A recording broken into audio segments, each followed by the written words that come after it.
You know on the beat every time, no.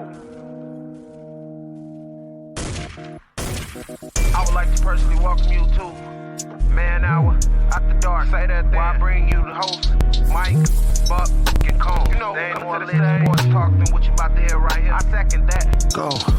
You know that it's us when we talking about sports. Giving you facts on the field to the core. Tune in, we need the support. 1 hour too short, then listen some more. On all your stations, not dropping no music. Starts like Adidas, but Nike just do it. Down 4 in the 4th, we go for the win. Michael 2 seconds, we taking it in. Buck, Mike, and Combs. You know what's going on. Man, now we're after dark, no LA. We the big spark. No 4th and inches won't cut you short. Got the best talking, it's all sports. Buzzing more than buzzer beaters. We coming live all through your speakers. Go. And what is up, Man Hour Nation? Michael Buckhouse here with the Man Hour. Be sure to head over to manhourradio.com and check out the merchandise page. Check out the blog section. And, of course, check out the news down there at the bottom right of the corner. I spent some money. Put you guys some live, raw, uncut news up there. So bada bing, bada boom, check it out. Because it'll be helpful to the show. And it would justify me spending some money, I guess. I don't know. Just check it out. But I got my man, the myth, the legend, the peanut butter to my ladies, my man, Beastie Combs. What's going on, Beastie? What is going on, Buck? What is going on, Man Hour Nation? Belly Up Sports. What is going on, man? I just walked in from work and then Aubrey's volleyball game. So I left work late, stopped at Aubrey's volleyball game on the way home. Her game ended, drove straight here and hopped right on the show. Haven't eaten dinner, haven't had a drink, and yeah. So first things first, how'd the volleyball game go? Did she win? Did she get some? Yeah. She get some kills and some digs and all that good stuff? Oh, yeah. She played well tonight. They won both games. This team, I think they've only got like 3 losses total on the season. So wow, they've been incredible. But yeah, they're a lot of fun to watch. And so watching her grow as a player over the last 3 years has been insane. Can't wait to see what she's got in store come high school. Yeah, I met you guys up in Indy, last year? Right around this time last year, I think it was. Yeah. And, like, you were saying, like, they were in the lower division and they were, like, just getting killed all weekend long. And then Sunday came, and the next thing you know, they're, like, in, like, the third place game or championship game. So, yeah, I mean, it is crazy how things happen just like that. But I'm glad she is doing well. And when you guys come to Indy again this year, or St. Louis or Cincinnati, we'll definitely meet up and we will get our shirts off. A year ago today was when we were down in Indy. Yeah, so she's actually not playing on that club team this year, so we won't be doing Indy this year, but we'll make our way down there anyway. We'll find a reason to go to Indy. Yeah, we'll find a reason to let the kids run around in the hotel room just because. Yeah, but yeah, absolutely. So guys, we are live, raw, uncut sports talk here. So we're kind of going off the cuff tonight. And speaking of going off the cuff, Major League Baseball is still locked out. But Combs, you just sat down and you just told me that they're still in a meeting. So yeah, possibly some good news happening. Yeah, so I went in. I was not hopeful for today. But as I've gone on throughout the day, I keep checking in with some of my sources. And right now, they are still meeting. They are still in meetings, still in talks, which to me would signify that a deal is near. And maybe by the time we wake up tomorrow morning, we will have a new collective bargaining agreement and baseball will not be canceled. The later they go, the more optimistic you can be, because if they're staying this late, it means they're talking and they're working on getting that deal done. So it's always a good thing when they are still meeting this late. So, hopefully we'll have something to talk about tomorrow as far as baseball starting up and when games can go and when I can finally be happy again because baseball's back. Yeah. So, I mean, this is the longest they've talked in months, right? Because there have been times when they like literally walk in like 10 minutes later, like the meeting's over. So like for whatever reason, maybe the players' backs are finally up against the wall and the players like, look, I'll take the $750,000 a year versus zero, right? So maybe they're starting to backpedal a little bit, maybe? Yeah, and that's the thing. Like they, it took the owners 43 days to even come up with a proposal after the lockout. And for for this to not be the onus to not be totally on the owners is crazy to me. But the fact that they are working on it now, I know it's then the what do they call that? The 10th hour. They're trying to figure out everything right now and get everything deal. No harm, no foul. If all we missed was a week worth of preseason games, so be it. Get a deal done and let's get some baseball going. Yeah, so only time will tell me. I'm sure they'll meet probably at least till 10, 11 o'clock tonight. Maybe we'll get a deal done by March 1st of like what you're saying. So we do see some people popping up the chat here. See my man Alpha Rob. He says, "What's up, guys? What's up, Alpha Rob? What's going on, Alpha Glad Rob? to see you in there." We do have some Bills news coming up possibly later in the show, so just stay tuned to that maybe. And then Joey, my man Joey says we should do races on NASCAR's games to win gift subs and prizes. I'm not for sure what you mean by that, Joey. So you're saying we should I think we should like a squares or something, or like Oh, okay. everybody picks a driver and you get free subscriptions or prizes, man-hour prizes.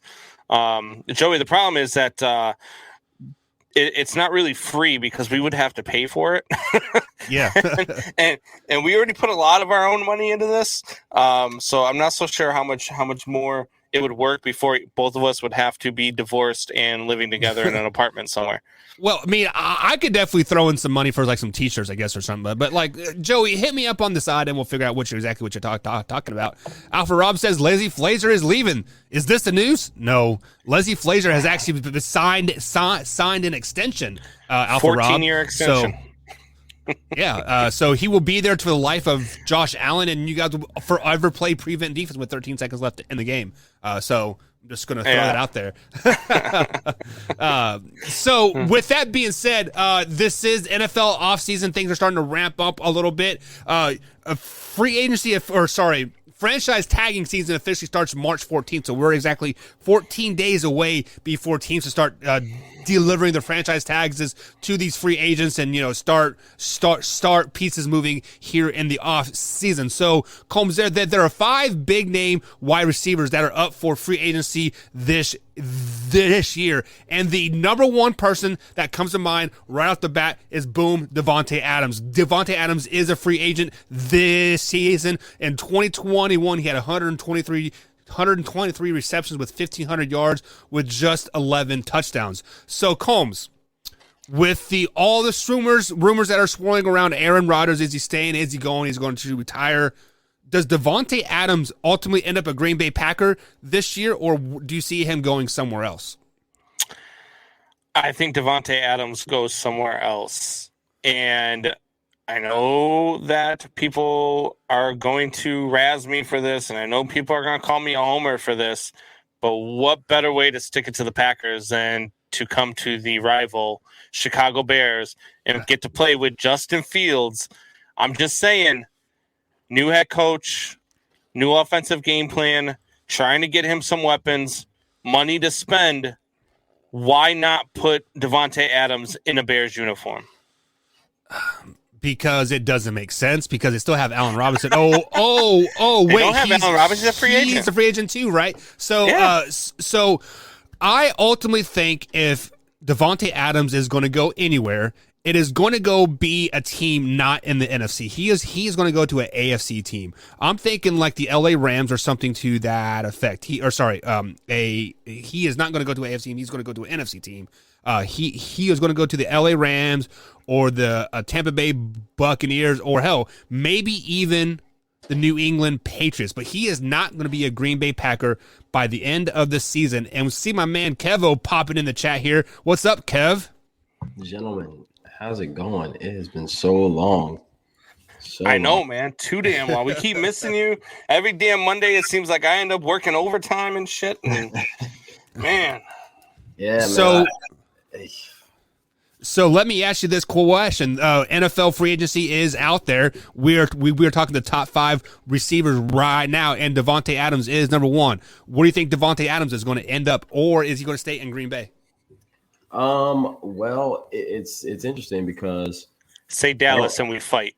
No. It's not going to Dallas. But it's interesting because like you just don't know what rumors to believe, right? Aaron Rodgers wants to be the highest paid quarterback by far or whatever with back-to-back MVPs, which if they do that, they can't really afford Adams. I really don't know. I don't think it's going to be in Green Bay. And if I was Adams, I wouldn't even want to be in Green Bay because Aaron Rodgers is like he's doing the Brett Favre thing, and that's just kind of annoying. If I had to guess, there's too. Just many say the teams. Bears. Just say the Bears. Well, He's no, not going to the Bears. I wouldn't go to the Bears. I wouldn't say the Bears. I didn't say you like- would go to the Bears. I'm just saying. Yeah, that's not what I meant. That's what I meant. Jeez, man. Like, all right. So I would say, let's just. I'm literally off the top of my head. Hold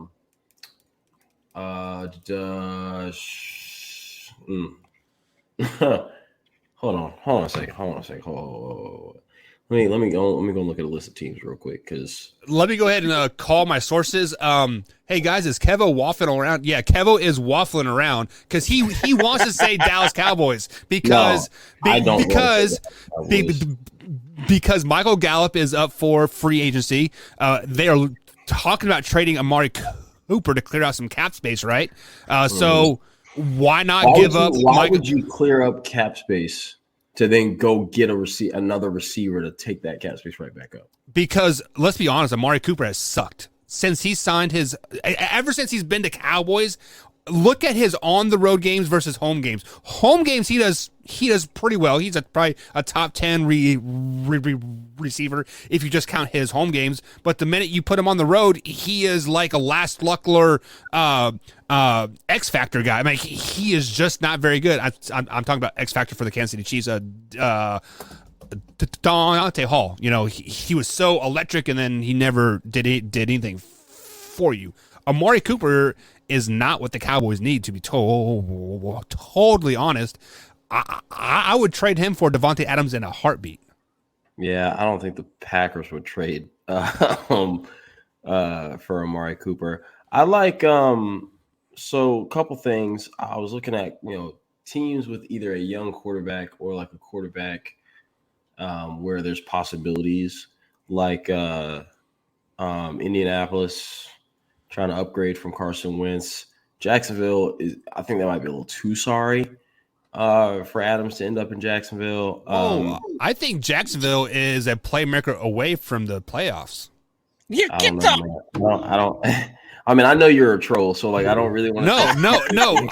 I'm being flat out serious because look, Trevor Lawrence is going to be a good quarterback once he gets the system in there and like is able to grow as a quarterback. He will succeed. Yes, he was going to be a bust with Urban Meyer as a coach, but guess what? Urban Meyer is not there.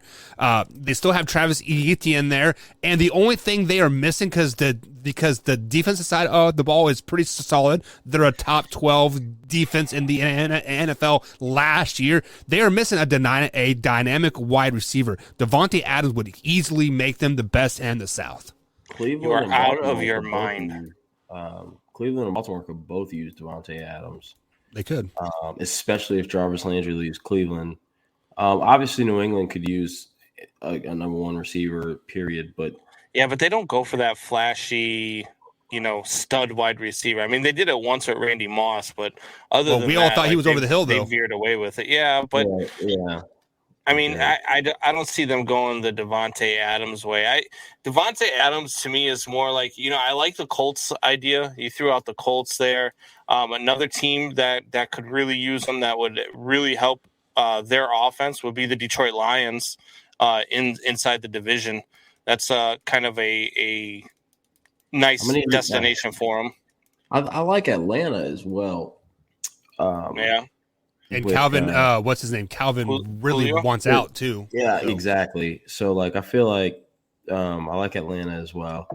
But honestly, yeah, I mean, like, and I guess Philly, like Philly could possibly use a receiver that's a game changer. But so Kevin just thinks he can go to half the league. Yeah. I mean, like, if He's the best receiver in the league. Yeah. If you're not Buffalo, like you don't want him to come in and like completely like take over like what you already got going on. So like, but like Miami could use him.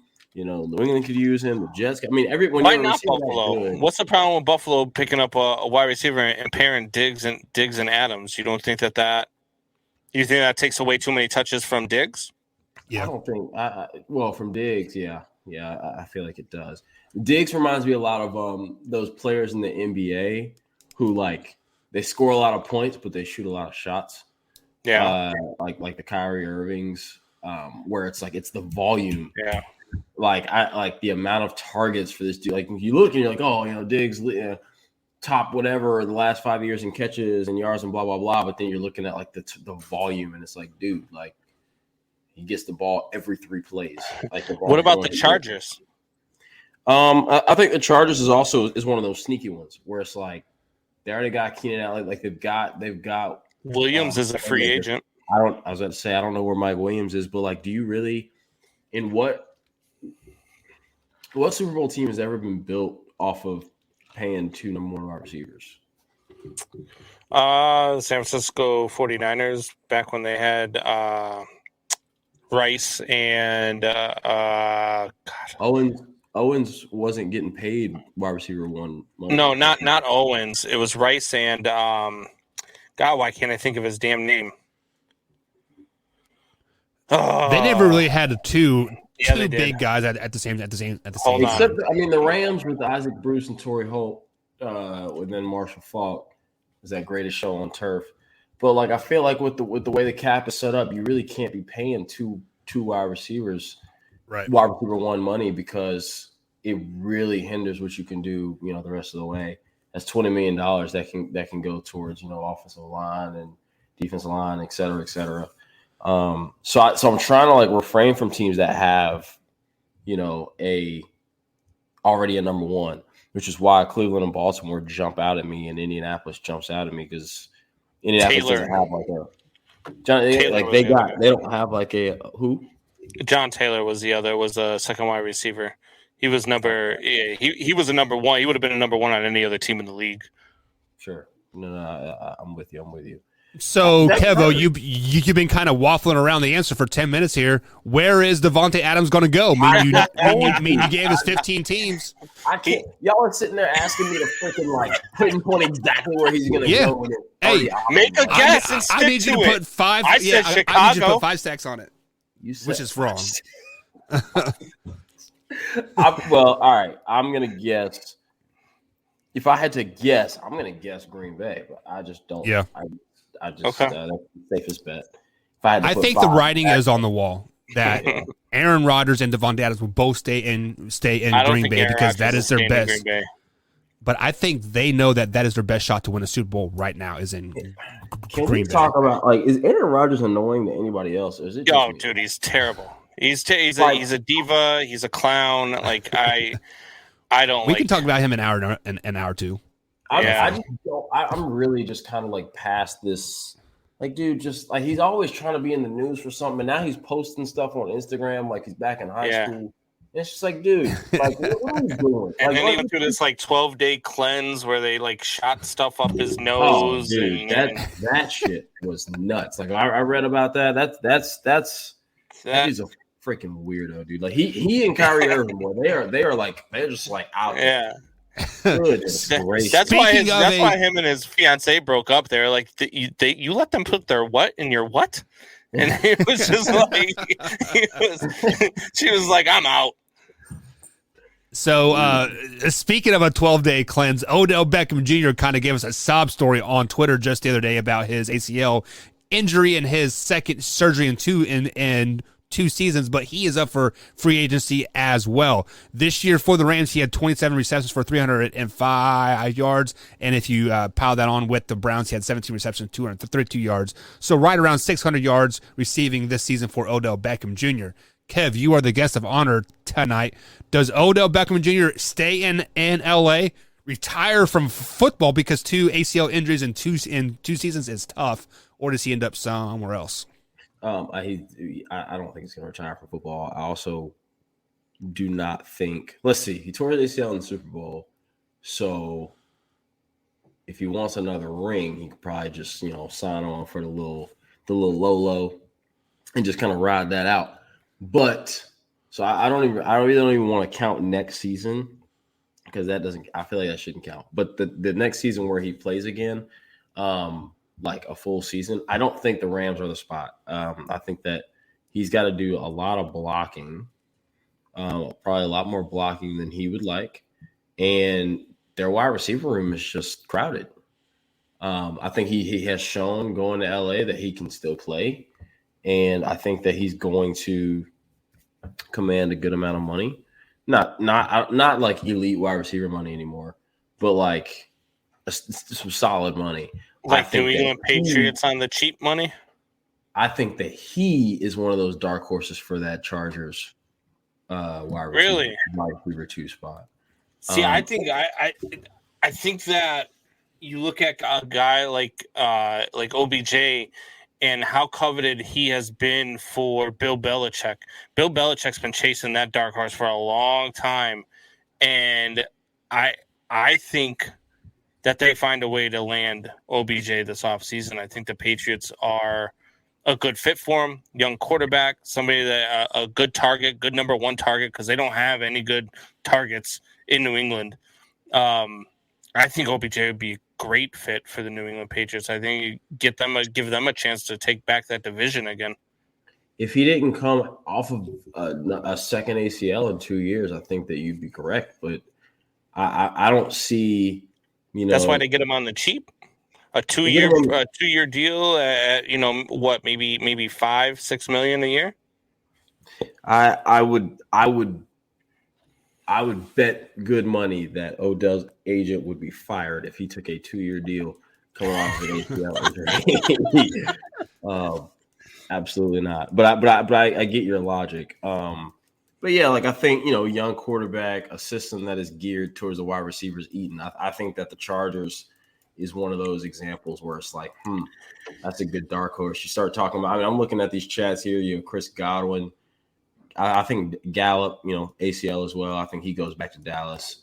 If you're an owner, though, do you give OBJ more than a 2-year deal as an owner coming off a second ACL? Absolutely not. 1 year prove it. I give him 1. 1 year prove it, especially because if he comes back, because ACL's 8-month injury, so he'll come back, week 6, week 8, and if he doesn't look like he's gonna be worth a damn, I don't want him on for a second year, unless you do like a 2-year, like, all right, we'll do 2 years, but we can get out of it after a year or whatever the case is, or make it a completely incentive based or whatever. Then you can kind of talk about it. But like, I don't foresee anybody wanting to give him 2 years, even if it's low risk, and I don't see him wanting to take that either. So I think a team that would give him 2 years out there is the Tampa Bay Buccaneers, because Chris Godwin is up for free agency as well, and I think he is going to go to your New England Patriots, Combs. I think Odell Beckham Jr. Yeah, I think Odell Beckham Jr. is going to look for a warm weather team, because let's just be honest, I have an ACL tear, and every time it gets cold outside, I'm like, man, this sucks. So he wants to be warm to where his second ACL injury can kind of flourish and like kind of heal a little bit. The Chargers are also in LA. Right. Look at that.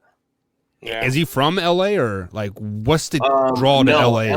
LA is just like, it's LA. What do you mean? What's the draw to LA? It's Odell LA. Beckham is one of like the biggest just like stars in sports. Like, besides the fact that he's really good at football, he's got like the LSU brand behind him and like LeBron James, and like just like the whole like LA, like you can do things. You start finding yourself in movies, finding yourself, in commercials. Like LA is just like that market for people who want to market their brand, and he has been very, very into his branding, not just in playing football. And so that's why a lot of people play for the Lakers and things of that nature, because LA just provides you something that just LA and New York, and right, like he's already done New York, right. And so I feel like that's for branding purposes. He's a man that's all about, not all about, but he's a man about this about his brand.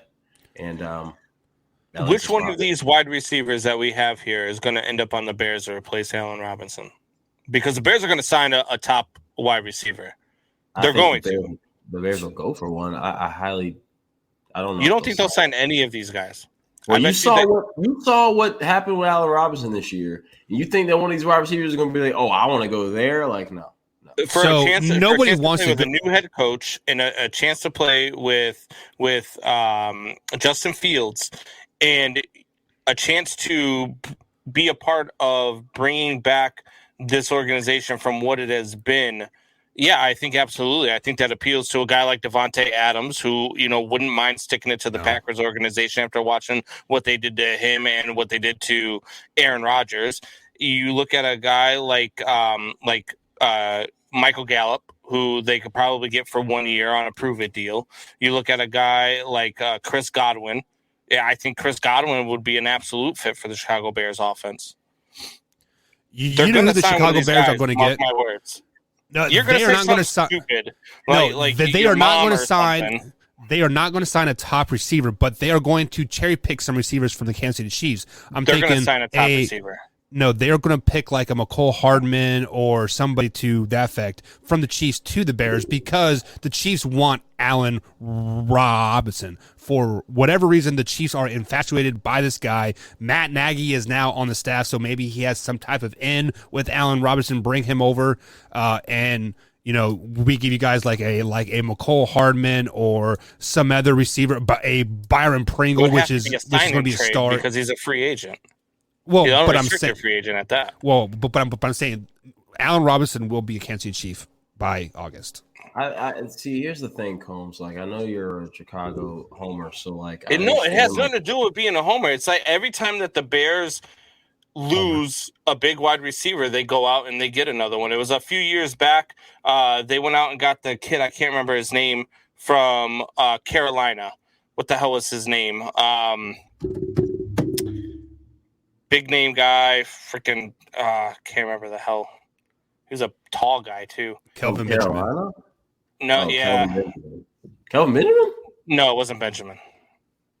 I can't think of his name. But anyway, anytime that the Bears lose a number one wide receiver, they always, as an organization, every single time go out and get another one. I understand, but what you have to understand is it's a two-way street. And like, I don't think that like the value that you're putting on the Bears situation, like I don't think that it holds that way to like. Dude, money talks though, man. Muhammad, there we go, Musi Muhammad. They went out and got Musi Muhammad when he was coming. I do remember him. Yes, so they went out and got Muhammad. He was the most coveted wide receiver. Before Muhammad, they went out and got what's his face out of Denver, Brandon Marshall. Brandon Marshall. They always go after that, and they get them. And I don't know how, because trust me, as a Bears fan, I wouldn't expect any of these guys to want to come to Chicago. I don't want to be a Chicago Bears fan. So I don't expect any of these players to want to come and play for the Chicago Bears. And for those of you watching right now, Buck had to scoot off to work, so he kind of just bowed out and left us here to fend for ourselves. So, but the Bears always find a way, and it's not being a homer. I'm just telling you, they're going to sign one of these guys. I was just asking which one you thought was the best fit. I think Chris Godwin is the that's who I think. Like, everything kind of aligns that way. He's very quiet. He's a quiet dude, right? Like, you don't really hear a lot from Chris Godwin. He doesn't like stick out. He reminds me a lot of he actually reminds me a lot of Allen Robinson when Allen Robinson was a free agent out of Jacksonville. Yeah. Very, very quiet, but very, very good. His play kind of does the talking, and that's kind of that. So that's if I had to guess. ACLs, I feel like the Bears probably stay away from ACLs. They probably want a receiver that they can lock up for a few years so that their quarterback and their receiver can have some consistency together. And so absolutely. I think Godwin would be a great fit for the Chicago Bears. I think he would fit in the offense. I think, what the Bears are starting to build. I don't know if Eberflus is the right guy. I don't know if Ryan Poles is the right GM, but I'm willing to give them the opportunity to be because of what the Bears just got out of. It's kind of like that relationship where you're like, you get into a relationship and you get in a relationship with the hot chick who's a little bit, high maintenance, and you got to buy her all this stuff. And then you get out of that relationship and you're just tired of that relationship, right? You're tired of all the gimmicks and you're tired of having to buy all the Gucci bags and all that stuff. So then, there's this girl who normally you wouldn't give the time of day to, but you're like, let's just see what it's going to be. And it turns out to be something good. So that's where I'm at. I'm like, let's see what it might be at the end of the day. I don't know. I'm hopeful as a Bears fan. I'm just hopeful because I'm tired of being the laughingstock of the NFL. I promise you're not the laughingstock of the NFL. As long as the Jets exist, you'll be all right. It's true. So we're gonna pay the bills a little bit. We're gonna take a quick break, and then when we come back, there is some breaking MLB news. Not breaking it the way that I would like to break it, but it's positive. So stay with us. We'll be right back. Give us 2 minutes, something like that. Whenever this video stops playing, that's when we'll be back.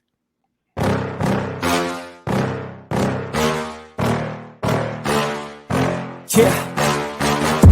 Please tell me that I can't, that I won't, that I fail, that I'll never make it out, yeah.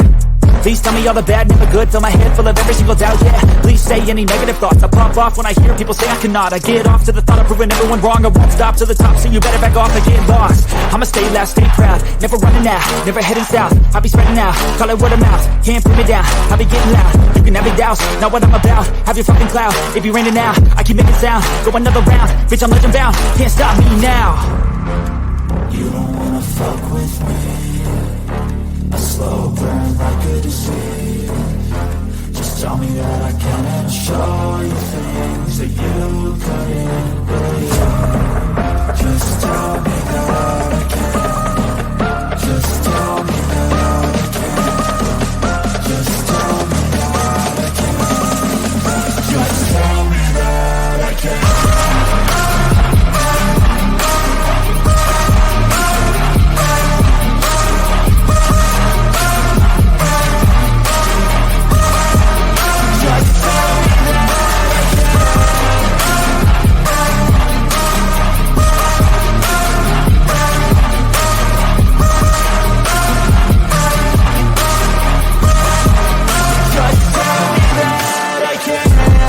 Anything negative, cause I just wanna hear it out your mouth, yeah. Give me fuel, it's a tool that I use to go ahead and run my fucking mouth, yeah.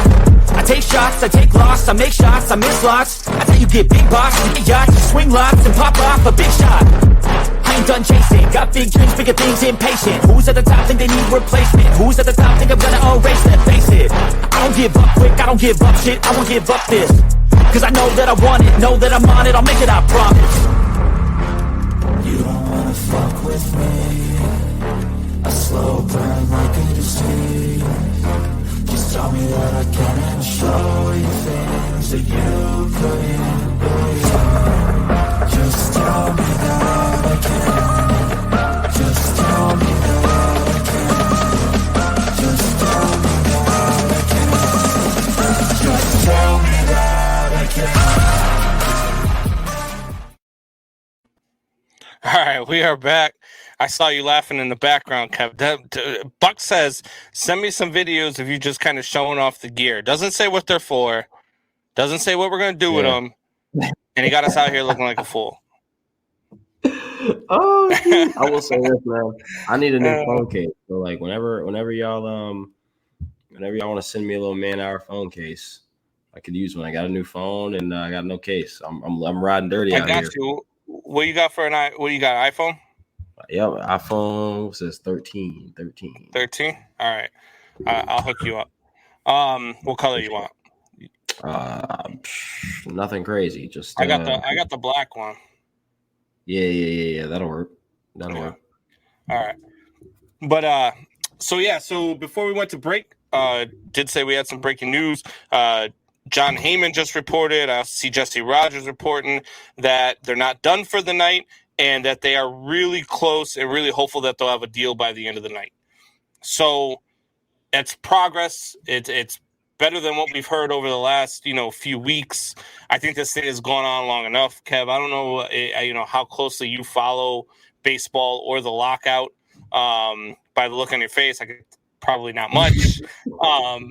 But from what that, to me, it's kind of a joke because you got these guys arguing over what they're going to do. And then when you actually break it down by the numbers, the minimal amount of money that they're arguing over, like I want to go and meet the owners and just slap each one of them in the mouth, because you're arguing about a total of about $27.6 million. And that's what we're arguing about. And that's why we don't have baseball in a league that generates $10.7 billion a year. We arguing about $27.6 million. Yeah, and to be clear, obviously everybody watching, we are clear and aware that $27.6 million is a lot of money, but we're talking about when they talk billions, like 27 million, like come on. Yeah, no, when it comes to the MLB and laughing, I feel like the MLB is in a lockout every 5 years. Over one thing or another, and then I don't even like take that stuff like seriously, because I mean it's coming. Like they're gonna do what they need to do. Like we don't actually have like, we're not gonna be out there with replacement players and neither side, whether the MLB players or the MLB owners, like are really able, like really want to like sink their teeth in and like buckle down on whatever the heck the issue is. It's always something. It's always minuscule numbers of dollars. Again, in the grand scheme of things, not in our normal people lives. And yeah, man, like I knew something was going on, but like I didn't like. Yeah, I just can't. I can't. You know how I feel about baseball. Me and baseball have a very hate relationship, and it's just another example of why. Yeah, and that's the thing. Like, I mean, because we are talking about millions of dollars into the general guys like us who are just everyday guys who go to work, fucking like me 6 to 6 and then do the show for 2 hours a night. You think of $27 million as it's a number you might never see in your lifetime, right? Unless you win the lottery. But $27.6 million in baseball dollars, and I broke this down to my boss, because my boss is a sports fan too, and we were talking today. I said, that's realistically what the owners are doing to the players now on our level, is me coming to you and saying, hey, look, all this I've done for the company over the last year, all the money I've brought in, all the good things that I've done, you agree that I'm doing a good job. I would like $1 raise. And you as an owner come back to me and say, I'll give you a nickel. Like, you know what I mean? And that's basically what it boils down to. We're talking about $1 versus a nickel in baseball money, and it's insane. It's stupid. And I think they'll have an agreement done before the end of the night, but it's driving me nuts. Is there like a deadline they have to have this by? So they have to have a deal. The MLB posed their own deadline. The league did, as of by the end of the night tonight, to have a deal done, or they were going to cancel opening day and a week's worth of regular season games. And, I heard a lot of people say, oh, well, wait till the players start losing money, because then they'll concede and they'll make a deal. Well, you guys are idiots and you don't understand the business of baseball, because if there's no games, the owners are losing money too. And if the owners are losing money too, that's really when somebody's going to cave and start giving in, because the owners ain't about losing money. The owners are about making money, which is why, making 65% of the $10.6 million or billion dollars that they make every single year is on the table, and they don't want to give up another, even if you called it $100 million or $200 million, instead of 10.6 or $10.7 billion, you get 10.5. Get the hell out of here. Like, yeah. What are we talking about right now? Yeah, well, and deadlines make deals, and that's always been the thing. That's why you always see a bunch of trades at trade deadlines. That's why you always see, like all these players in the NFL are going to get franchised like the day before the tag, because that's just the way it goes. Like, deadlines make deals, and the MLB say, you know what, if we want this to be done, we need to just go ahead and give them a deadline, and they'll basically force their hand. Someone's gonna cave one way or another, because at the end of the day, nobody wants to lose money, and it's the same way every time. It's the same cycle, and it's just another episode in the of the same book. Yeah. And that's, I mean, you start getting players like was it Bryce Harper today tweeted out, I think it was about 4:30 when he tweeted it out, that it was him in a Tokyo Dragons uniform, and like he was going to go play in Japan. Like that's going to make a difference to the Philadelphia. Like if Bryce Harper decided to go play in Japan, they'd be like, all right, cool. Like it's not going to make a difference on whether or not they make a deal tonight. So, but then you see all sorts of, like I saw one of the guys from the Yankees put out a LinkedIn account, tweeted out his LinkedIn account. So, I mean, the players are starting to get funny with it, but they're going to get something done. And the later it goes into the night makes me think that it's going to be tonight. The fact that they're still meeting, the meeting started at 9:00 this morning, they're still going, makes me think that they're going to have a deal done tonight.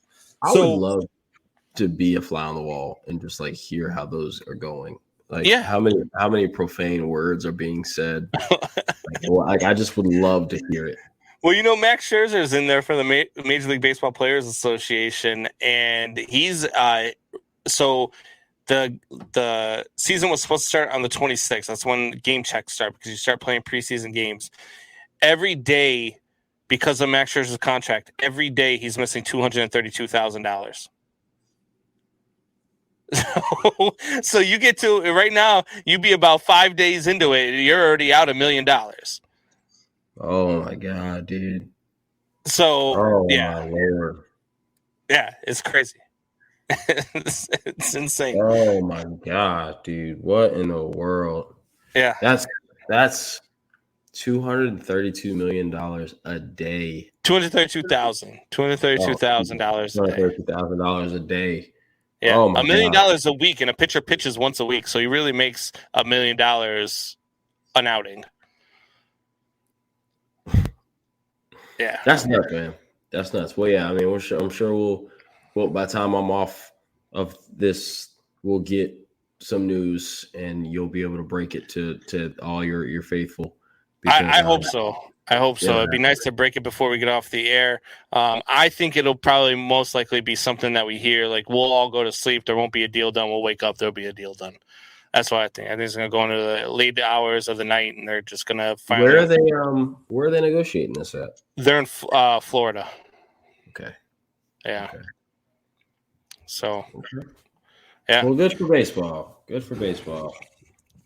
So let's get to, there's some stuff going on in football, right? And it's one of the things that actually I wanted to talk about with you when it first happened, and then we've had a whole bunch of things go on, and we haven't been able to get on the show together due to various reasons on my end with work and stuff. So one of the things that we've got going on is this Brian Flores deal, right? So Brian Flores puts through this lawsuit stating that the Rooney Rule has, these fake interviews that aren't for real, and I'm thinking to myself, no shit. And then he's also got saying that, oh, well, the owners are offering me money to lose games. Okay.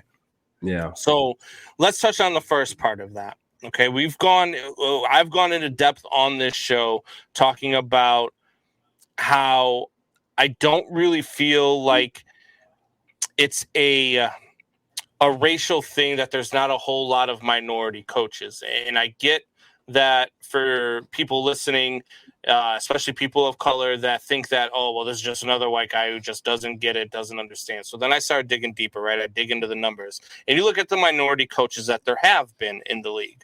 And out of the 27 or 28, I can't remember the exact number, it was only 5 of them that actually had a winning record in their careers.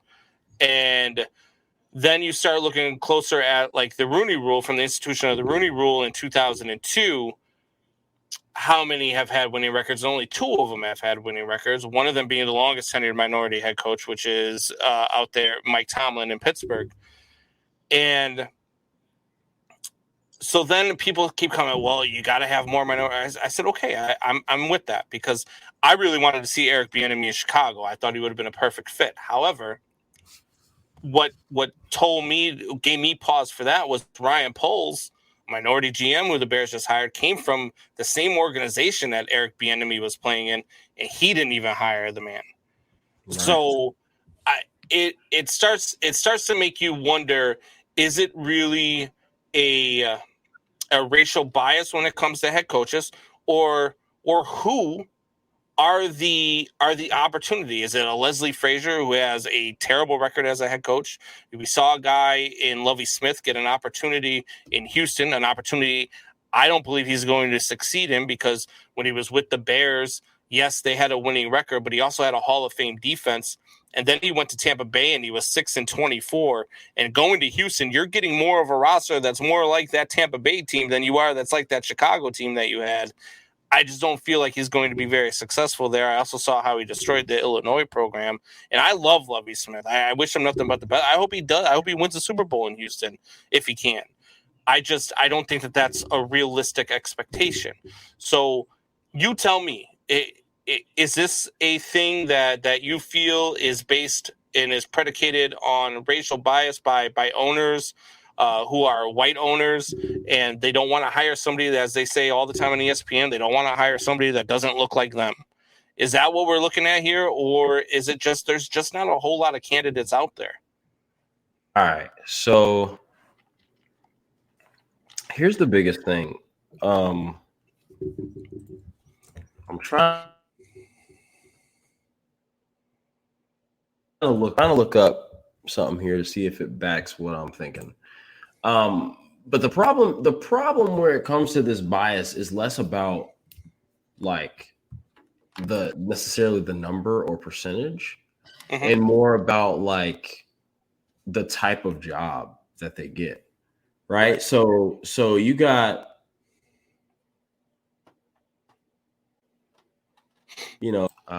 hired to go take on the Detroit Lions. Where were they at when he got hired? Where was Miami at when Brian Flores got hired? Where were the Jets at when Herm Davis? Where were the Vikings at when Leslie Frazier got hired? Like, and then you look at like, okay, like we couldn't get anybody to hire, any black coaches, but then when they get hired, they got to go to Houston, right? Like they got to go to these places to be set up not for success. Meanwhile, Cliff Kingsbury gets to get hired with no experience whatsoever outside of being trash in college with Patrick Mahomes, and he gets Kyler Murray in Arizona. Sean McVay gets the Rams, and I'm not trying to say that these guys aren't qualified, but it's just like that's the stuff where it's like, yo, like how come we don't see a minority coach get, Robert Saleh at the Jets? He gets the Jets last year or whatever. And I guess it's kind of a matter of like, oh well, it's the bad opportunities that would have coaching vacancies. But Urban Meyer, like we've been talking. I mean, Urban Meyer ain't been fit to be no coach since like he's a clown. Left Ohio State, but he gets Jacksonville over anybody. Yeah. But I mean, and that's the thing.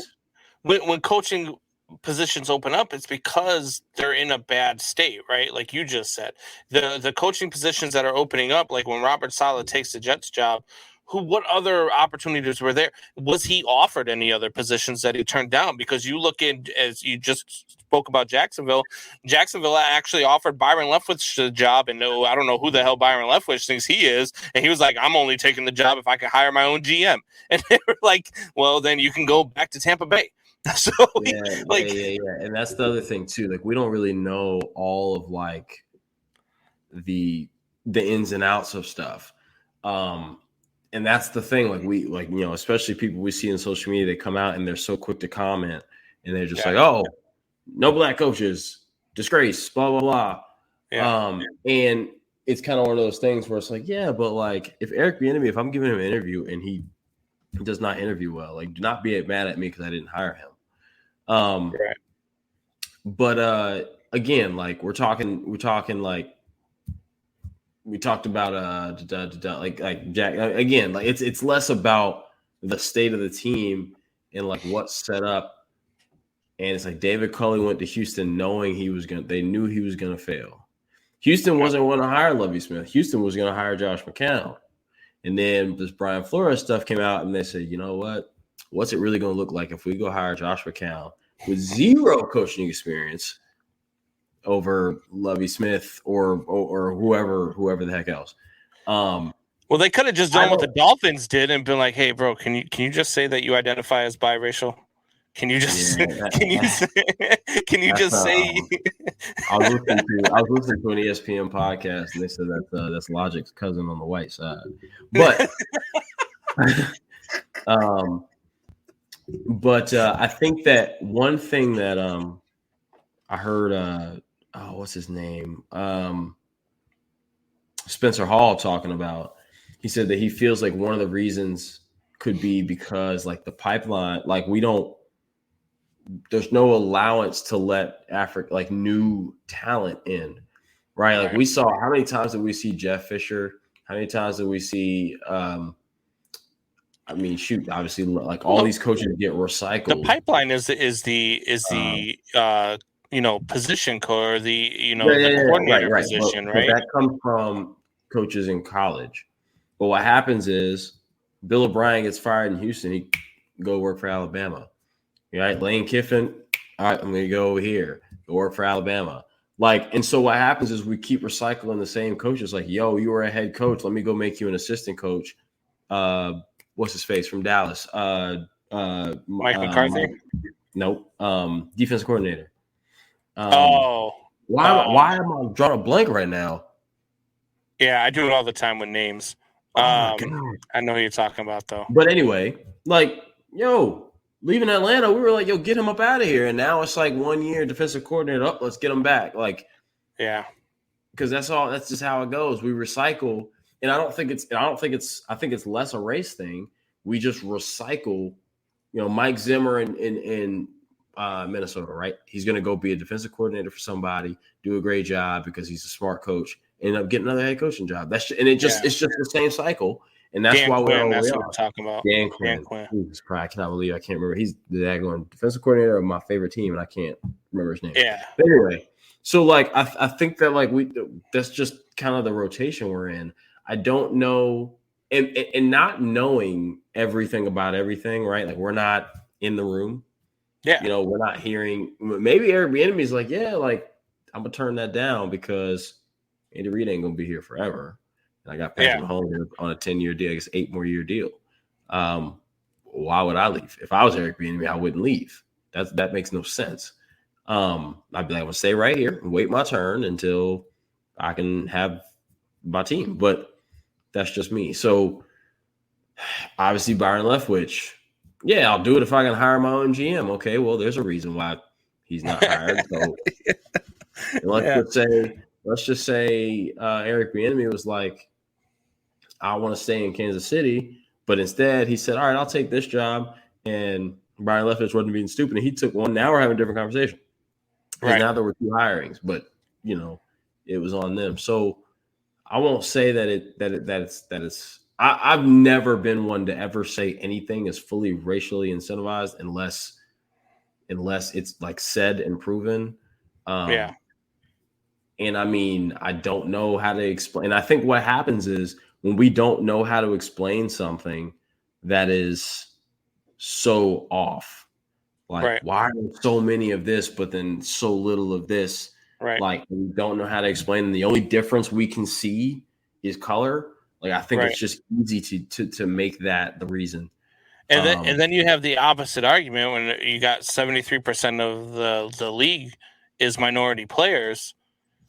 How come we're going to argue that we don't have enough minority coaches, but we're not going to argue that we don't have enough white players, right? Because you've got to make it what's good for the goose is good for the gander. But if you say that, now you're racist, right? Because you can't argue against racism with racism because people never see you as a qualified argument. I will say this: I feel like part of the reason you can't say why don't we have enough white players, because I guess in as far as players are concerned, white is the minority. But I think it's because like when you look at the positions, like let's be honest here, we're not seeing a lot of white corners. Right. Well, Like because the thing is that let's be honest, right? The minority players, the black players, the players out of the Dominican in baseball, they're just better athletes. So maybe the white guys maybe are better coaches. But again, that's something that you can see. Like you can see when he ran a 4.2 40 and the dude over there ran a 4.6. You can see, like, that's the stuff I'm talking. Like when you can see the difference, right? It's like, okay, now we hold on. Like that's the difference. If everything was even, and everything might not be even. Again, from our perspective, we can't see how this coach coaches in the locker room and what would make this coach more qualified than this coach based on X's and O's because we're not there. So all we see is a coach whose offense is doing X, Y, and Z, and this coach. And the only difference we really see is the color. But when you talk about the athletes, it's like, okay, I can clearly see he jumps higher or he runs faster or he throws better or he blocks better. He's stronger. Like you can see that stuff. Obviously, players from the South tend to run faster. Right. God knows why. Right. Yeah. And so that's why you can't say that you need more white players because there's a reason why you see that difference.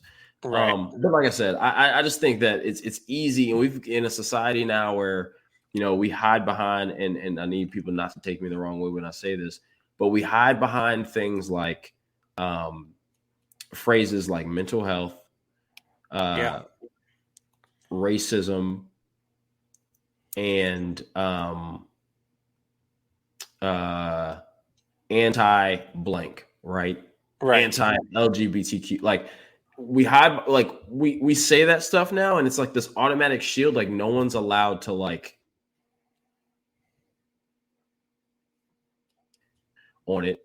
They're the very thing that you're condemning, right? If you say, oh, that's racist, and I say, well, no, it's not racist because X, Y, and Z, then it's, oh, well, then you must be racist then.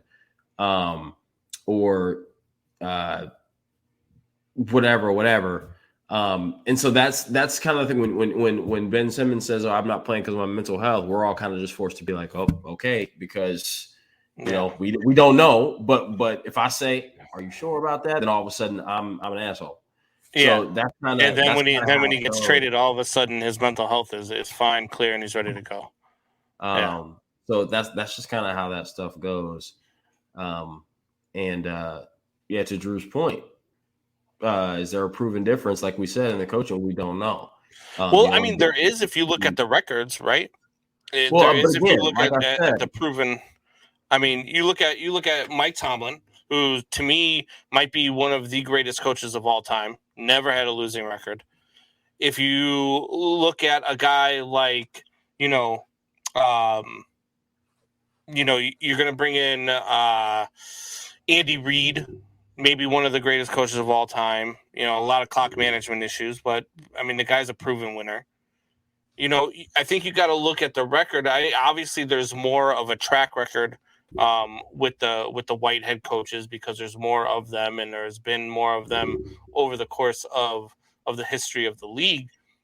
But what you're looking at is the record, and I think that Brian Flores deserved a head coaching job, right? And here's why Brian Flores deserved a head coaching job.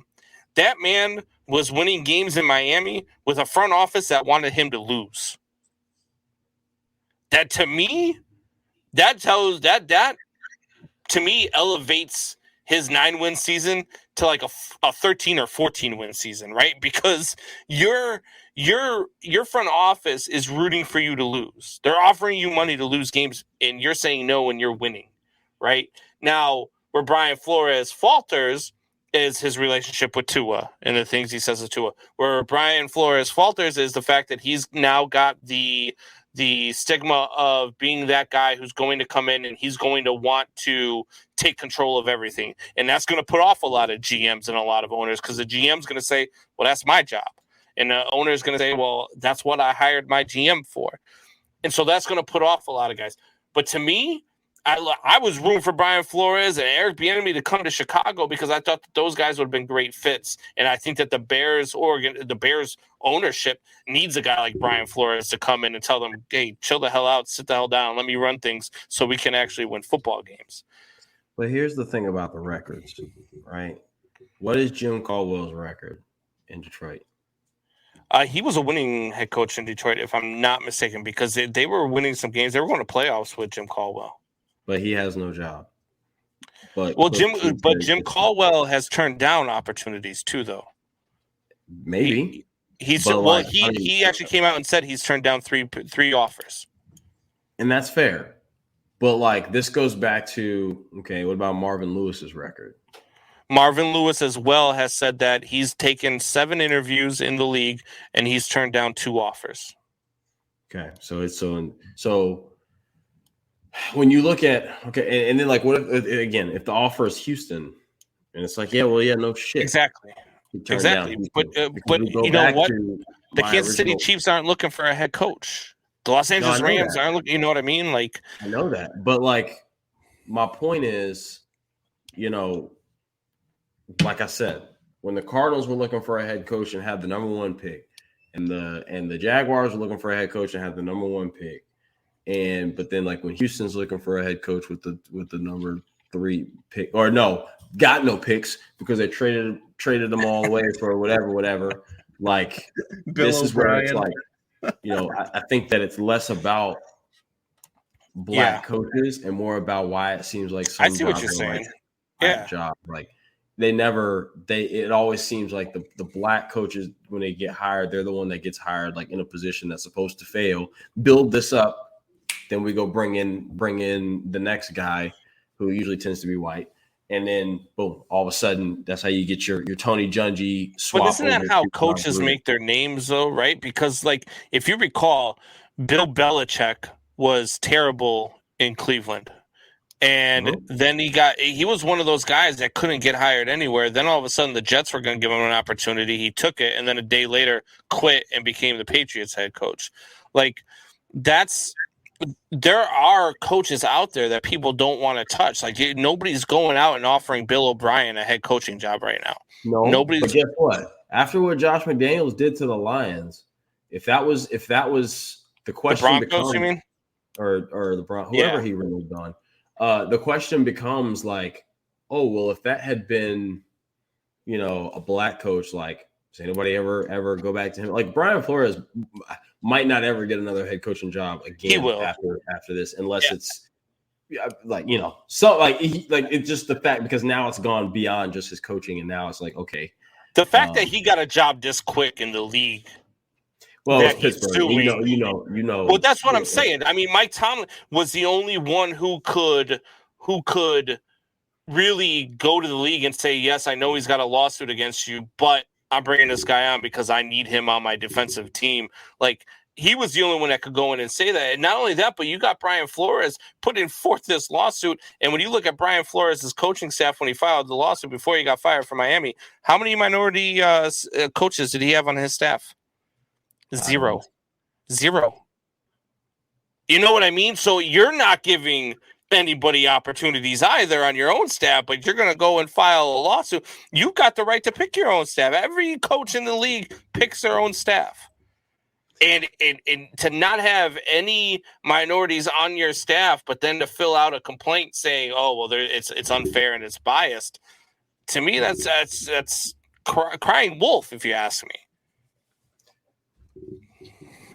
I hear where you're coming from. It is not Brian Flores' responsibility to make up for where the NFL lags.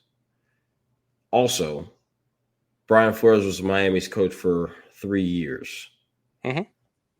This has been a problem in the NFL for longer than 3 years. I agree. So like I don't think it's fair to. Because for every Brian Flores with no African Americans on his staff, you got what's his face in Detroit? What's his name in Detroit? Who has nothing but black people on his staff, and obviously, Obviously, Bruce Arians hires a lot of black people as well. And Rob, none of his lawyers being black has zero to do with the cause. Your lawyers don't have to be black for you to stand up for a black cause. But I just don't. I don't feel like. Again, it goes back to like I don't know if it's the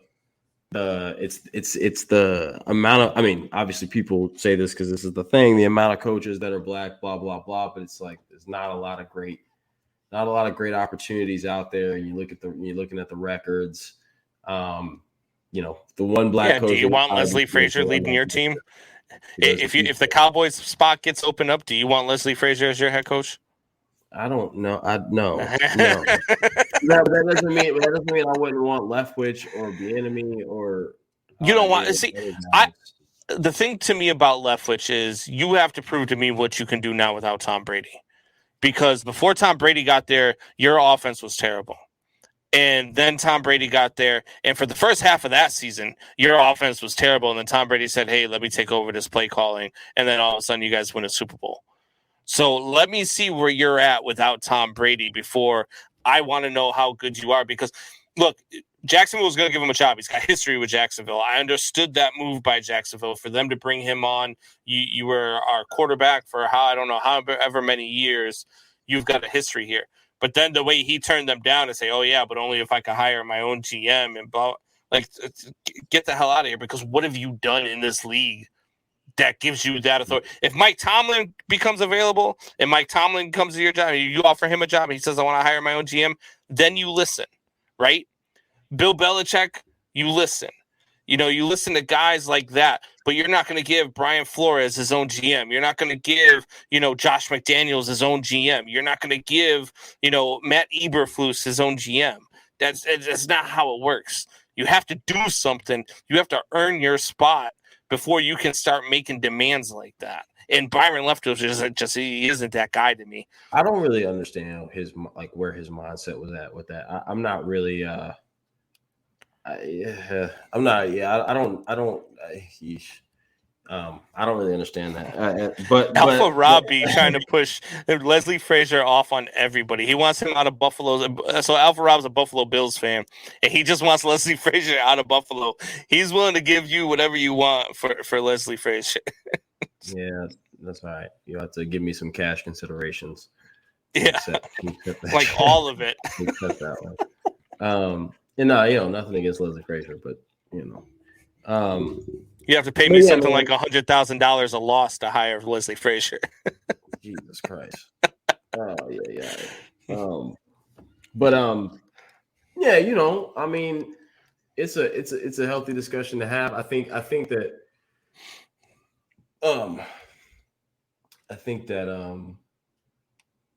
that may be interesting, Drew, if he purposely sabotaged himself, Leftwich. I don't know why he would do that. Who knows? Just not wanting the job. I mean, just turn it down. The interview, that just doesn't make any sense. Yeah, or just turn it down. Yeah, that way you don't sound stupid, because now you risk somebody else being like, "Well, I don't want to interview him because he might not like our GM." Right. But speaking of interviews, do you think that are you surprised that the Rooney Rule has brought about sham interviews? No, I'm not surprised that it has. That's the one thing about rules. Any rule ever that's ever been created, there are people who are going to try to get around it, or there are people that are going to do things that, technically we're following the rule, that's just, and that doesn't matter if it's the NFL, or if it's, school, middle school, it doesn't matter. That's what people do is find a way to get around the rules. Especially because at the end of the day, nobody ever wants to be told what to do, but rich folks really don't like being told what to do. In my argument against that is, of course, there's sham interviews, because look, if let's put it out there, right? If Bill Belichick becomes a free agent head coach tomorrow, right? And you interview Bill Belichick, and Bill Belichick is interested in taking the position, and you want to offer him the position, it's the right decision because he's Bill Belichick. and he fits your scheme, he fits everything you want to do, he's saying all the right things, you still have no choice but to go interview a minority head coach to give him a chance. Now, granted, maybe you bring in a Brian Flores type who just blows you away, and then you start to think about it, and then you start to think about, well, this guy won a whole lot of Super Bowls, and Brian Flores hasn't, so he went. You know what I mean? Like there's things but to that. The difference is I don't tell other people that Bill Belichick's my guy before the interview with Flores.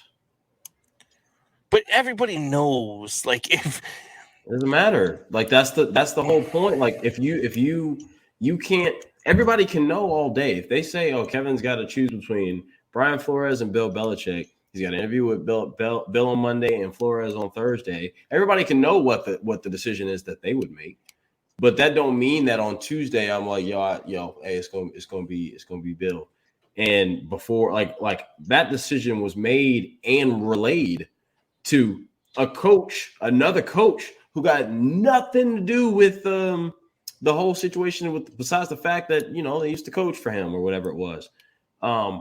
So like that's where the shams are like, all right, look, like most people when you're in charge of hiring somebody, like let's say you run your own company and you got 6 resumes in front of you, and you look and just like one resume has a bunch of spelling errors, one resume doesn't have a lot of experience, and then you got this one resume that's just like, damn, like like it's what you're looking for. Like you don't judge by resume, but when you go into the interviews, your eye is going to be drawn towards that resume that caught your eye, but you do the interviews for a reason, and that's when you figure out like, okay, you got a bunch of typos, but you also can give me something that they can't give me.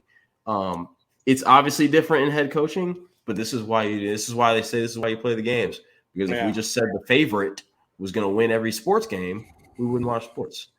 And that's, I mean, it kind of goes down to every level, right? Like I am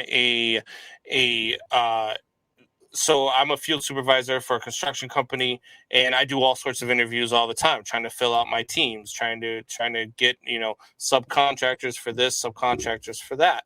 And there are always those types where, you've got, when it comes to roofing, that when you have a Mexican crew versus a crew of white guys, that Mexican crew is going to work harder. They're going to work longer hours, and they're going to get the job done before that white crew does. It's just going to happen. So I always lean towards, hiring the Mexican crews on because I know that they're going to get the job done. And now, if I were to say, oh, I'm going to hire the Mexican crew, but I'm only going to pay them half of what I would pay them, then that is a problem. But if you're going to pay them the same thing to do the same job, it's okay to understand that somebody else is more qualified to do the job that you want them to do based on who they are, based on their work ethic, based on what they do. That's okay to have.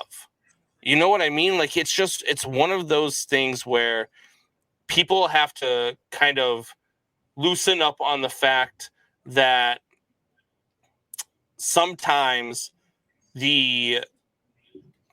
what's the word I'm looking for here? Sometimes what people perceive is going to bias their opinion as to what they're going to do. And the perception in the NFL is that white head coaches do a better job right now. And until somebody like Mike Tomlin, like Brian Flores, prove them wrong, that's when things will change, right? Because for how long in the NFL was there not the opportunity for mobile black quarterbacks, right? And then all of a sudden the league changed. And now all of a sudden the Michael Vicks came in, and now everybody else was looking for their Michael Vick, right? Donovan McNabb. Earlier in the game, you had Warren Moon and guys like that, Randall Cunningham, who kind of, were ahead of their time. But now everybody's going that way. So the league can change, but right now the perception hasn't changed that because the records haven't changed that. There hasn't been that guy other than Mike Tomlin And Mike Tomlin walked into a pretty good situation, and the Steelers just don't fire head coaches. It's not what they do. But they had like 5 head coaches throughout their entire existence, which is ridiculous. They don't fire head coaches. But you look at you've got to wait for somebody's got to come out there and change that stigma. And I think that Mike Tomlin has taken a great step towards that. You find another Mike Tomlin. I think Brian Flores can be that guy. Brian Flores is going to get another opportunity in this league. You watch. He's going to get another opportunity, and he deserves to have another opportunity in this league for what he went through in Miami and winning games when they were paying him to lose games. Well, even though he said he didn't take the money, like, that's, to me, when you're winning games, even though your front office doesn't want you to, that speaks volumes about your coaching ability, if you ask me. And so you get guys like that, but don't tell me that, I hear people out there say, oh, Leslie Frazier deserved another shot. Lovie Smith deserved another shot. All these other guys out there that deserve another, and they don't. Like they went into teams and just had bad. You talk about Leslie Frazier when he was in Minnesota. I mean, they had a good team in Minnesota, and he couldn't win. And so those are the things that once that changes, then the stigmatism will change, and then all of a sudden you're going to see this thing flourish, and then you'll never hear about it again. Well, same thing with the quarterback position. How many people does it take to do that? Because 2 or 3, right? Because Michael Vick was one. And then who came in after Michael Vick that captivated? Who was the next quarterback, black quarterback who was mobile? Trying to think now. You had Michael Vick, and then there was Russell Wilson. Then you got Kyler Murray, you got Patrick Mahomes, you got Justin Fields. You know what I mean? But so Marvin Lewis went 131 and 129 and 3 with the Bengals. Mm-hmm. Zach Taylor in the first 3 years was 16 and 32. And then Lovie Smith went 84 and 66 with the Bears. Tony Dungy went 92 and 33 with the Colts. That's already 3. But Tony Dungy isn't trying to coach again. Tony Dungy isn't trying to be a head coach in the NFL. That's not the point. The point is, you said that there have to be people to come and change this when it comes to the records. And that's 3 off the bat right there. Lovie Smith got another opportunity right after he left the Bears. I know that, but what I'm saying is, but he went 6 and 24. But that proves the point I made earlier, which was that it's just recycling. It's just recycling, and because there were not so many of them in the first place, when you talk about recycling, there's not. It's like if you recycle a pool of coaches, and there weren't that many black coaches in the first place. And then when you recycle Lovey, and then he goes 6 and 24, okay, well, you're not going to recycle him again. I mean, he just got another job again. But what I'm saying? You don't really recycle again, 2-3 times. That's the reason why, which goes all the way back to, like I said, my very beginning point, which is it might be more of the pipeline and actually getting new talent, because even going all the way down to the college level and finding these coaches that can do these things and actually do these jobs. But, and obviously you got Mike Tomlin, who's kind of the best example at 162 and 93. So, but again, Brian Flores, Jim Caldwell is 28 and 24 with the Colts. Brian Flores had a winning record every year. So it is what it is. And Drew, there weren't too many choices in the first place. That's exactly what I'm saying, which again is the whole problem. That's where people feel the problem is there aren't that many choices in the first place. Regardless of I never like to use records to judge quarterbacks, and I won't use them to judge coaches either, because it's a team game. So I don't really want to use these records. I'm just, to your point, I'm looking at the records. I am too. And we still don't have a lot of black coaches. I mean, we don't have black coaches getting opportunities that Cliff Kingsbury gets. Right. And I think that's the big one where it's yo, dude, where the hell did he come from? Why is he getting hired? Or I don't know where Zach Taylor came from, or, or whatnot. I know Sean McVay was an assistant coach in Washington and blah, blah, blah, and Shanahan as well. But, like, I think that's just the thing where it's like, can we, you know, we feel like, especially people in the media anyway, they really feel like it's hard to believe that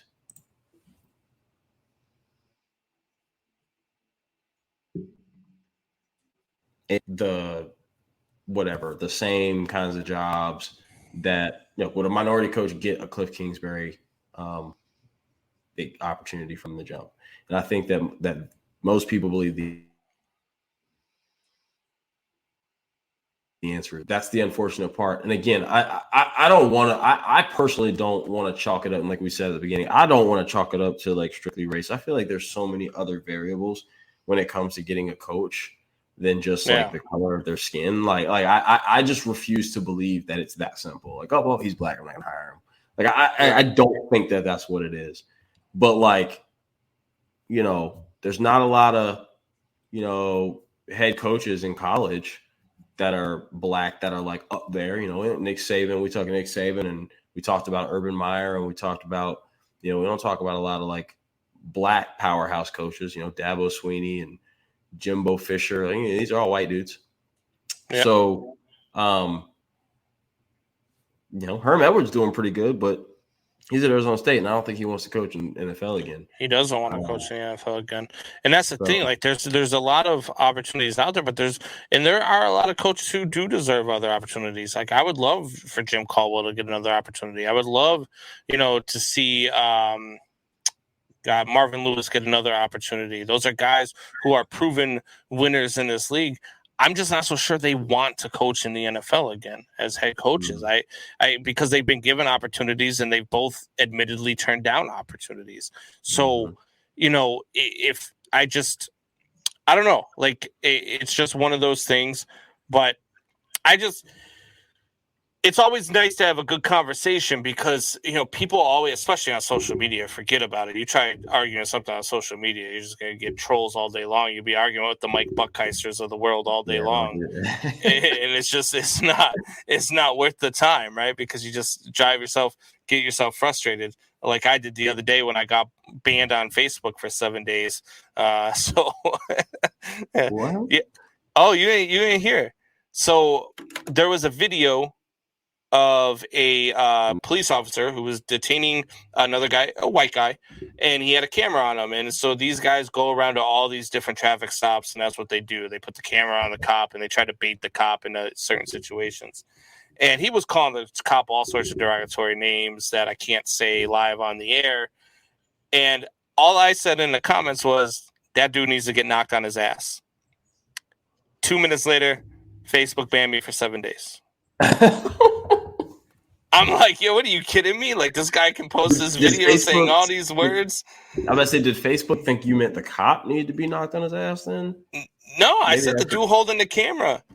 Oh, like, I don't know. I don't. So whatever. It is what it is. So I'm banned from Facebook for 7 days. So that's always fun. That's hilarious. We're going to get to another break. And then I got another topic I want to chat with you about. We'll be back. Give us, I don't know, a couple minutes. Whenever this one's done playing too. Hey gang, it's Commissioner Cooper from TSS Fantasy. We are the fantasy show of the people. That means we give the people what they want. Expert fantasy advice, leading medical and legal analysis, free contests, and innovative games to keep you entertained. Watch us live with the Tiki Live app on the Belly Up Sports channel, subscribe to us on YouTube, or follow us on all social media platforms. Visit TSSFantasy.com today for all the latest updates from the fantasy show of the people. We put the fun in fantasy. Yeah! I use mayo over sour cream, yeah. Right. That's because you have high cholesterol. Okay. If you drafted Julio Jones, you got ghosted.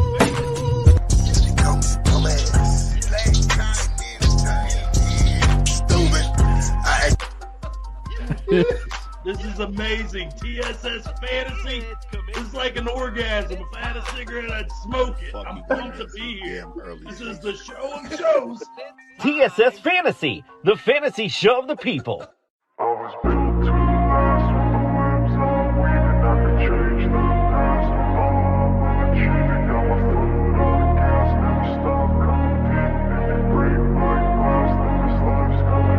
wanna be the best in the game, invest in my name, check no restraints, I'm obsessed with the pain. I ingest, I retain, assess and I change, possessed by the thought I'll be free one day from society's restraints. Money, clout and fame, mud, disease, a plague. We all love to hate, have to play the game, have to make a name. All our insecurities are on display. This is war with the enemy, think that it was meant to be. Living in a time where disease is on every screen. I won't let them fester me, I know most are festering. Negativity is a plague for the mentally weak. No mercy, all I got is working. Never stop searching, never quench the thirsty. I'm toxic and psychotic, with this logic you can't stop it. It's been chronic since I was a boy, so neurotic and chaotic. Go! To last with the webs I'm weaving, I could change the past with all I'm achieving. Got my foot on gas, never stop competing. If you break like glass, then this life's gonna eat 'em. All right, welcome back to the Man Hour. It's your boy BC Brandon Combs, along with the real Kevo. You are watching Man Hour. If you have not yet done so, make sure you click like, subscribe, share on all the platforms that you are watching on. Helps us out more than you would know. If you're watching us on Belly Up Sports TV and you like what you see, head over to manhour.com or youtube.com/manhour. Become a member, $2.99 a month. Pick up yourself some hot Man Hour gear. And now that we tried to pay the bills, Kev, I want to talk about some NBA stuff, right? So in the background right now, I got my Bulls on the TV getting trounced by the Miami Heat. The Bulls just can't beat good teams. I don't know what the hell it is. They're 0-10 against the top 3 teams in the league this year, and about to be 0-11. So it's bad. But Ben Simmons, we talked about it a little bit earlier, is a player who wanted out of his situation in Philadelphia. And in his situation, he started talking about his mental, the mental illness and not wanting to be playing. He wasn't mentally prepared to play. He needed to sit out, needed some time. And then gets traded to the Brooklyn Nets in the trade for James Harden. And all of a sudden, he's ready to play. Now, to me, this is a setback for people that are actually dealing with mental illness, right? This is something to me like I would not take lightly if I was dealing with a mental illness, because it just looks bad, right? It just looks like this guy just used mental illness to get out of a situation that he didn't want to be in. And that's a terrible look. What are your thoughts on that situation? So my first thing that we have to make sure before we speak on this that we understand about Ben Simmons is he's not the most mature. Okay, so I don't want to ever come out assuming someone is a liar, but if it was true that he was making that up just to get out, it wouldn't necessarily surprise me coming from him. And I hate even saying that about it. I do want us to make sure that we're careful because he's not ready. Now it's the back injury or whatever. I do think that what this sets is a dangerous precedent because I crying. I understand the way our society has evolved, has adjusted. I mean, when you say I need a mental health is your health, right? Everybody's seen the pictures, the memes. So now it's my job now actually has you get 3 mental health days as part of you get your 10 paid vacation, your 5 sick days, and then you got 3 mental health days. And so we're at a point now where society, mental health matters, and it should, right? And Simone Biles and Naomi Osaka, et cetera, et cetera. So there's levels to mental health. If you don't feel like you can step on the court in front of your fans at Philadelphia and play because you don't think that you have the mental capability to do that, knowing that you're gonna get the boos, that you're gonna, it's gonna be tough, at least for the first little bit. Then sure, that means that you're not strong mentally, and maybe that's what he meant. And I'm not strong enough mentally to go out there and perform, especially at the level I want to perform. Maybe. If it's a cop out, okay, this is the word that I'm going to use to get out. Because whatever, if it's a cop out, then it's not really something I can respect. And I know he's young, but even at his age, that's not the way I was trying to go about doing things. I've always rooted for Ben Simmons. I always thought that he's been a bit overly scrutinized, unnecessarily. Yeah, I know people want him to shoot, but he can't shoot. So if he shoots and goes 0 for 10 every game, y'all gonna be mad that he's shooting. Y'all get mad at Westbrook for shooting the ball, then you want to get mad at Ben Simmons for not shooting the ball when he at least knows he don't need to be shooting the ball. So I've always thought that he was for what he's, but there's certain things now I don't know. And it sets a dangerous precedent because you got people bowing out of the Olympics for mental health, not going to events for mental health. And I'm not saying that they're in the wrong for that. But what I'm saying is,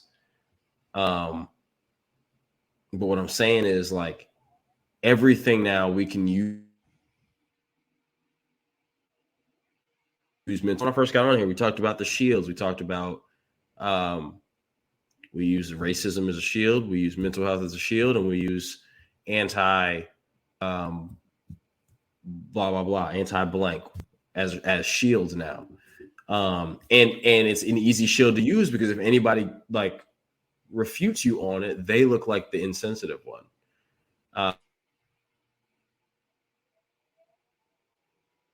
Prove mental health. You can prove an injury. Okay, I got an ankle, I got a back, I got a wrist, a knee, whatever. You can't prove mental health. But it is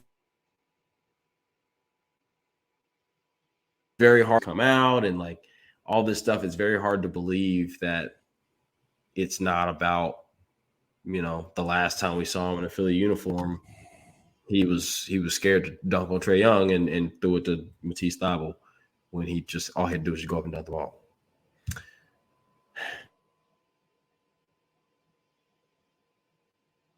I want to jump to judge him. I don't want to jump to act as if I know what's going on. I do know that he had the situation with his sister during the playoffs last year. That was tough for him. I did know that was going on. And you just don't know. You just don't know what's going on in people's brains, man. And that's but that also makes it easy to make that a shield because nobody's really going to question that, and it's tough right now for us as outsiders to make statements when we don't really know, Yeah, no, for sure. You never want to comment on someone's, mental health because you don't know. The same reason why, I never comment on a player who says he's injured, right? Because you don't know. You don't know what's going on. You don't know their level of pain threshold, that type of stuff. Same thing with mental health. You don't know what's going on inside somebody's head. I mean, it's been proven over the course of time, right? Would you have ever thought that Robin Williams had mental health issues?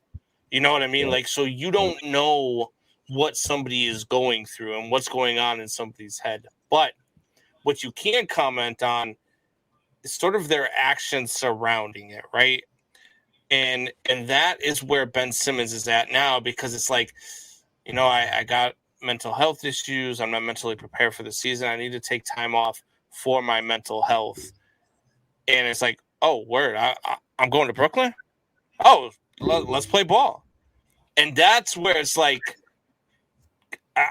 I mean, it just sounds like you were using something to get out of a situation. And that's where that's what gives me the pause because I hope it's not true. I hope that, not that I hope that he has mental illness because that would be a terrible thing to say. But I hope that he wasn't just using it to get it out of a situation that he wanted to be out of, right? Because we talk about, it goes back to, let's talk about Sha'Carri Richardson, right?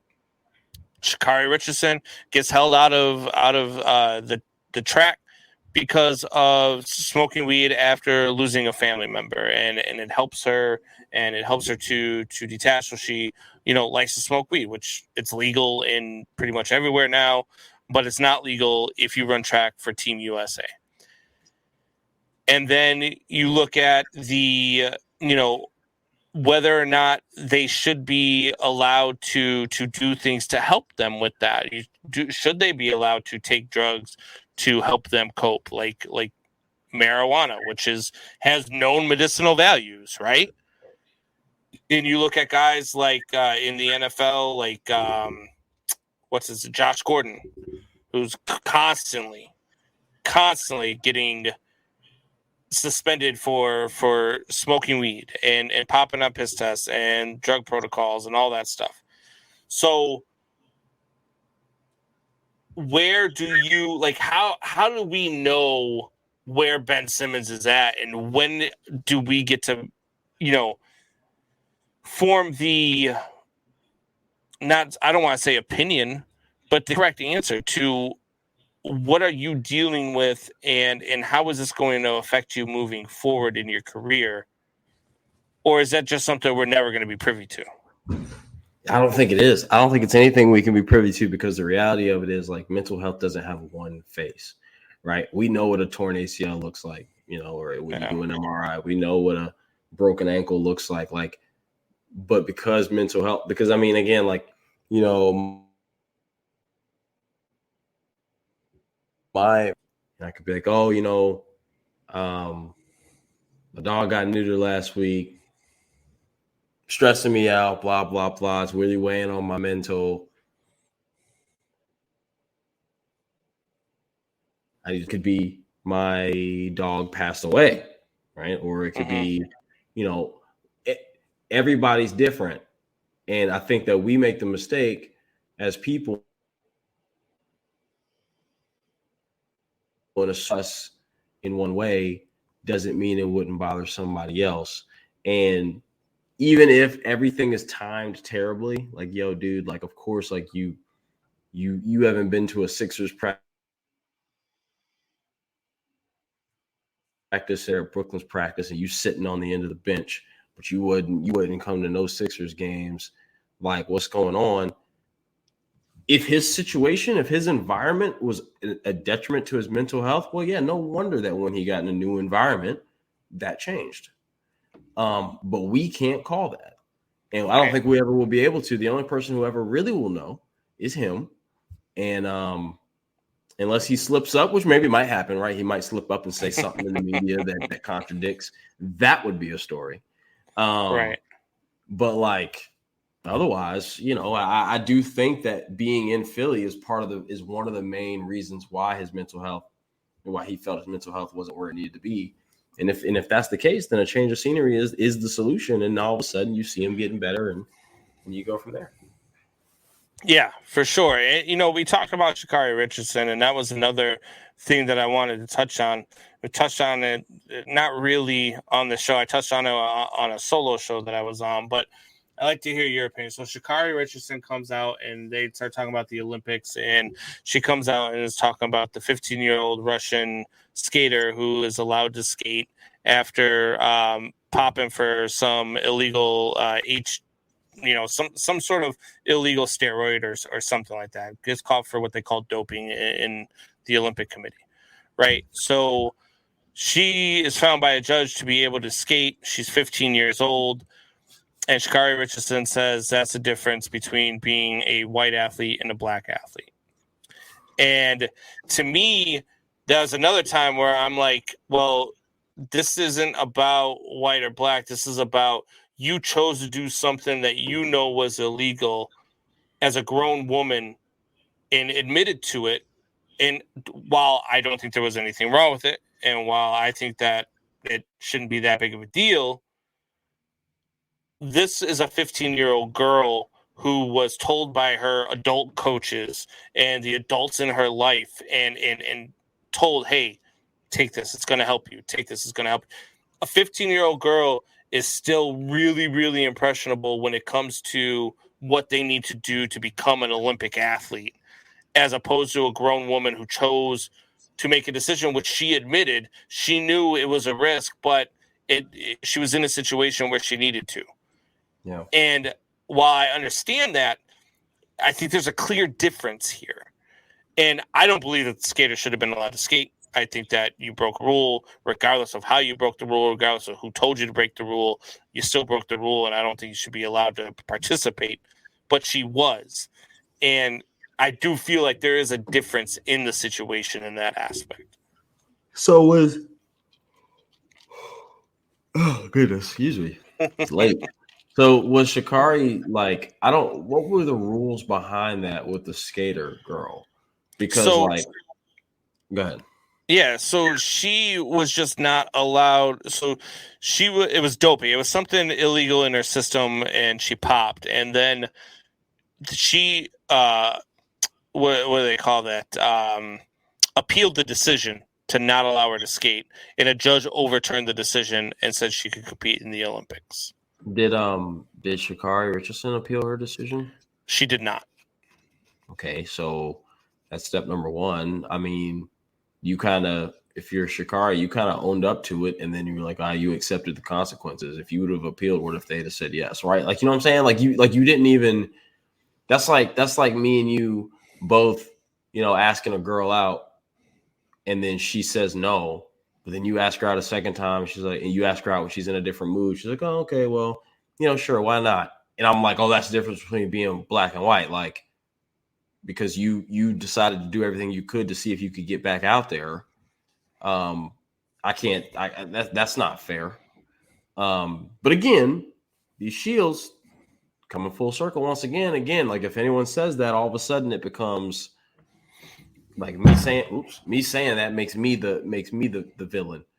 But and I don't know all the like details behind, okay, well, this rule says you can do this technically and whatnot, but like at the end of the day, like you mentioned, like that girl's 15. There's a reason why you don't get tried as an adult when you commit crimes at 15, right? So, but you're a grown woman, and you knew what you were doing. And at the end of the day, I've never been one who's been okay with people like avoiding self-responsibility. Like at the end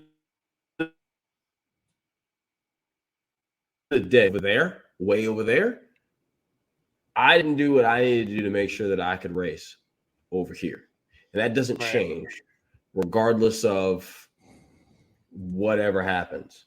I'm responsible for what I got going on, and I face the consequences.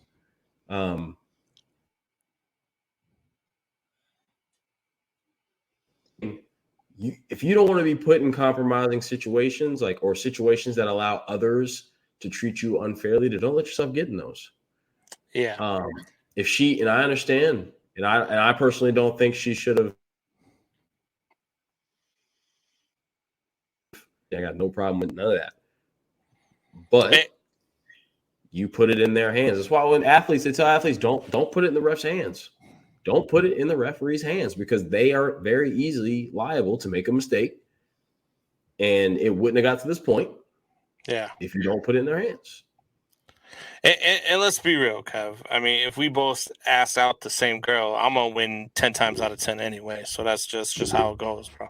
That's just... I'm gonna let you have that one. So we've also got this thing going on in the Ukraine, right? In the real world. So we got Russia going on in trying to take over the Ukraine. We got a war going on, and people losing their lives and all this stuff. And then it comes out yesterday that the Poland, the Czech Republic, and Sweden are refusing to play Russia in the World Cup qualifiers.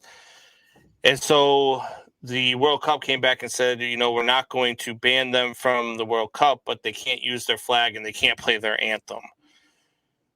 So I came out yesterday and I said, why would we put these athletes who have sacrificed a lot to get to the World Cup, why would we take something away from them based on the decision of their president? Because could you imagine if we decided, oh, we're not going to let some of our American athletes participate in sports because of some stupid shit Joe Biden did or said? You know what I mean? It's just, you can't do that. You can't stop these athletes who again, they sacrifice a lot of stuff to get to the level that they're playing at, and to take that away from them because their president waged war. Because I guarantee you, he didn't call up the Russian soccer team and be like, "Hey, you guys cool if I invade Ukraine?" Like, this wasn't their decision. This was his decision. So why are we going to force Russia out of the World Cup? To me, I wouldn't like that decision if that's what the World Cup decides to do. Well, think about it. This is very similar. Think about it in college basketball, right? Rick Pitino in Louisville. That nonsense that went on, he got fired, he's gone. But guess what? They can't play in the NCAA tournament. Yeah.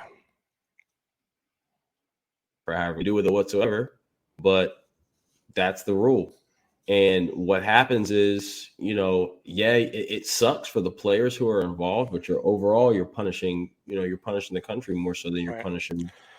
Well, that was sanctions on a university, though, so I think it's a little bit different because that team has an affiliation with the NCAA, whereas the World Cup doesn't have any affiliation with the politics of Russia or Ukraine.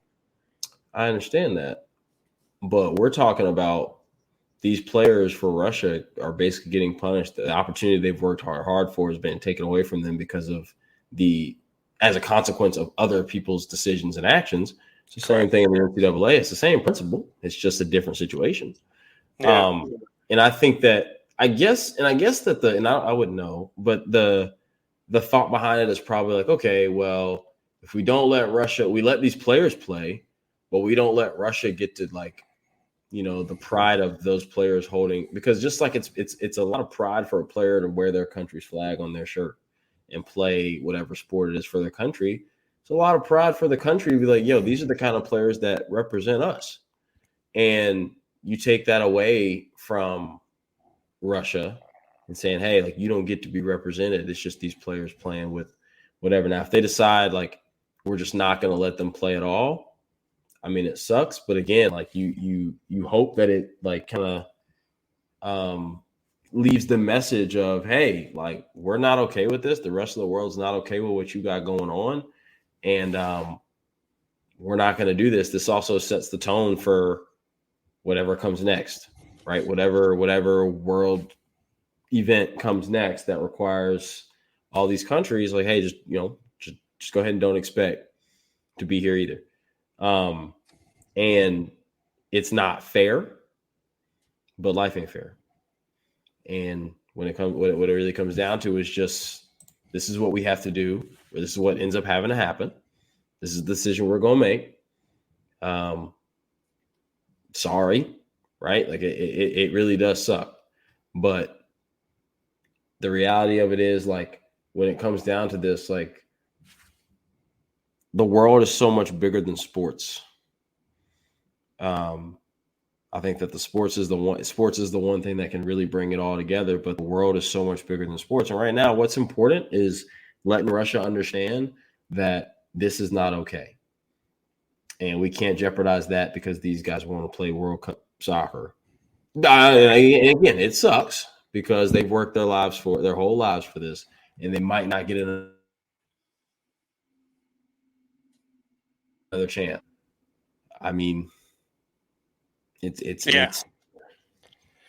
no, I get it. I get it from both ends, because I do. I understand the other countries not wanting to play against them. I get it. It does suck. I just, God, it's just a tough situation. It's a tough situation what's going on over there in the Ukraine. Everything is crazy. But Kev, so we have a little tradition on this show. We love talking with our guests when they come on. So, one last question I have with you before we move on is, So baseball still hasn't come to a decision. They might come to a decision. What do you think is going to happen before we wake up tomorrow night? Tomorrow. Kev, it don't matter what you think, man. That's the tradition on this show. We mute our guests before they leave. Man Hour Nation, rise up.